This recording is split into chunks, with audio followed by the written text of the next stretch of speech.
साईं बाबा की पूजा और व्रत कथा। शिरडी के साईं बाबा भारत सदियों से देवों और संतों की भूमि मानी जाती हैं। इस देश में समय समय पर कई संतों ने ज्ञान का प्रकाश फैलाया है। शिरडी के साईं बाबा भी अवतारी पुरुष के रूप में पूजे जाते हैं। शिरडी के साईं बाबा की चमत्कारी शक्तियों के बारे में बहुत सी कथाएं हैं। साईं बाबा के पूजन के लिए गुरुवार का दिन सर्वोत्तम माना जाता है। साईं व्रत का विधान। साईं व्रत कोई भी कर सकता है। साईं बाबा जात पात या और कोई भेदभाव नहीं मानते थे। उनका कहना था, सबका मालिक एक है। यह व्रत किसी भी गुरुवार को साईं बाबा का नाम लेकर शुरू किया जा सकता।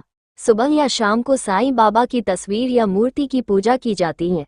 किसी आसन पर पीला कपड़ा बिछाकर उस पर साईं बाबा की तस्वीर रखें। पूजा के लिए पीले फूल या हार का प्रयोग करें। धूप दीप जलाकर साईं व्रत की कथा पढ़ना चाहिए। पूजा के बाद प्रसाद बांटना चाहिए। प्रसाद के रूप में फल या मिठाई बांटी जा सकती है। शिरडी के साईं बाबा के व्रत की संख्या 9 हो जाने पर अंतिम व्रत के दिन 5 गरीब व्यक्तियों को भोजन कराना चाहिए और दान करना चाहिए। इस तरह इस व्रत का समापन होना चाहिए। साईं व्रत की कथा। कोकिला बहन और उनके पति महेश भाई शहर में रहते थे।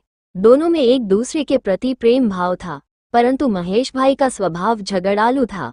दूसरी तरफ कोकिला बहन बहुत ही धार्मिक स्त्री थी, भगवान पर विश्वास रखती। धीरे धीरे उनके पति का धंधा रोजगार ठप हो गया।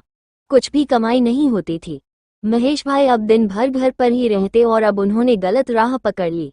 अब उनका स्वभाव पहले से भी अधिक चिड़चिड़ा हो गया। एक दिन दोपहर को एक वृद्ध महाराज दरवाजे पर आकर खड़े हो गए। चेहरे पर गजब का तेज था और आकर उन्होंने दाल चावल की मांग की। कोकिला बहन ने दाल चावल दिए और दोनों हाथों से उस वृद्ध बाबा को नमस्कार किया। वृद्ध ने कहा, साईं सुखी रखे।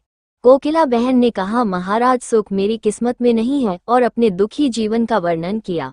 महाराज ने श्री साईं के व्रत के बारे में बताया। 9 गुरुवार फलाहार या एक समय भोजन करना, हो सके तो बेटा साईं मंदिर जाना, घर पर साईं बाबा की 9 गुरुवार पूजा करना, साईं व्रत करना और विधि से उद्यापन करना, भूखे को भोजन देना।